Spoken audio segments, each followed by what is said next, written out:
هاقول لك كلمتين دلوقتي مش عايزك تفتكرهم إن هو كلام تحفيزي بقى وكلام باسخّنك وأخلّيك تزُق مع الحياة وترجع تاني وتفوّق لنفسك، لا، لا، لأ، أنا بس كل اللي عايز أقوله لك ما فيش حاجة بتُقف على حد، ومش عايزك تبُص على اللي راح منك، ممكن اللي مستنيك واللي جاي كتير أنت ما تعرفوش، وحتى لو اللي مستنيك مش كتير، يعني حتى اللي أنت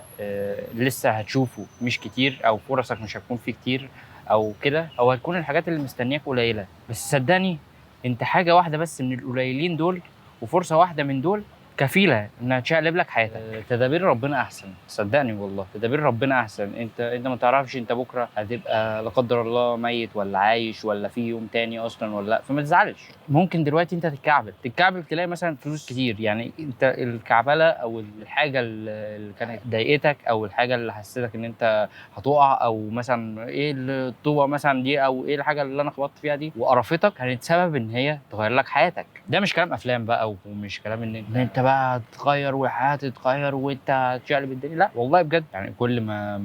بتتعلّم أكتر، كل ما بتخش في حاجة وتفشل، كل ما بتخش في حاجة ما تجيش معاك من أول مرّة، تلاقي إن الدنيا صغيّرة وهتلاقي إحساسك من الرفض قَل، يعني إحساسك إن أنت اترفضت، في الأول هتلاقيك متضايق أوي، بعد كده هتلاقي اترفضت مرّة، 2، 3، 4 مش متضايق، رغم إن أنت اترفضت، أنت ما اتقبلتش مثلًا في الحاجة دي أو إن أنت الحاجة اللي أنت كنت عايزها دي ما مشيتش معاك، بس هتلاقي نفسك مش متضايق، ده مش عشان أنت ما عندكش إحساس أو مش عشان أنت مثلًا ما عندكش دم أو أي حاجة مثلًا من الحاجات العبيطة اللي بتتقال، اللي هو أنت بارد ليه، أنت هادي ليه، أنت كذا، أنت كذا، مش لازم كل حاجة تنفعل عليها وتزعل، الكلام ده أنا مش عارف واصل لك قصدي إيه وفاهمه كويس والّا أتكلم أكتر في فيديوهات تانية، بس كل اللي عايز أوصله لك ما تزعلش أوي، ما فيش حاجة بتقف على حد، ركّز على اللي مستنيك، وبلاش تفكر في اللي ضاع منك.